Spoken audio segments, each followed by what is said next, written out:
Okay sir. Okay sir. అందరికీ నమస్కారం. కదిరి పట్టణము మరియు కదిరి చుట్టుపక్కల ప్రాంతాల్లో ఉండే తల్లిదండ్రులకు మరియు స్కూళ్ళలో పనిచేయు ఉపాధ్యాయులకు అందరికీ కూడా నా విన్నపం.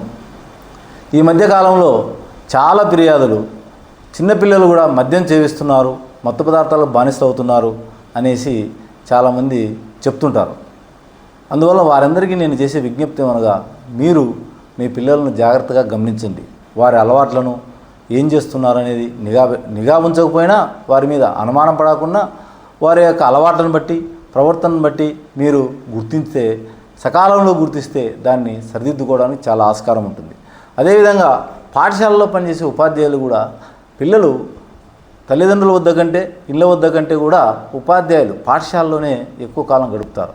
అందువలన పాఠశాల ఉపాధ్యాయులకు పిల్లల మీద అవగాహన తప్పకుండా ఉంటుంది.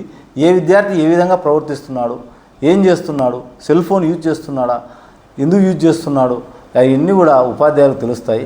ఉపాధ్యాయులు కూడా వారి బాధ్యతగా గుర్తించి ఆ పిల్లలను ఆ విషయం తల్లిదండ్రులకు చెప్పడం కానీ లేకపోతే పోలీసు వారికి చెప్పడం కానీ చేస్తే సకాలంలో వాళ్ళ భవిష్యత్తును మనం తీర్చిదిద్దడం అవుతుంది.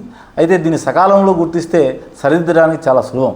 ఎవరైనా సరే అట్లా మద్యానికి కానీ ఇతర దానికి కానీ బానిస అయితే వారిని సక్రమ మార్గంలో పెట్టడానికి డీఅడిక్షన్ సెంటర్సు మరియు ఇతర యంత్రాంగం కూడా ఉంది. కాబట్టి మనం చేయాల్సిందంతా వారిని గుర్తించి ఆ సమాచారం తల్లిదండ్రులుగా, పోలీసు వారిగా లేకపోతే ఇతర సంబంధిత శాఖల వారికి చేరవేస్తే అందరూ కూడా బాగుంటుంది.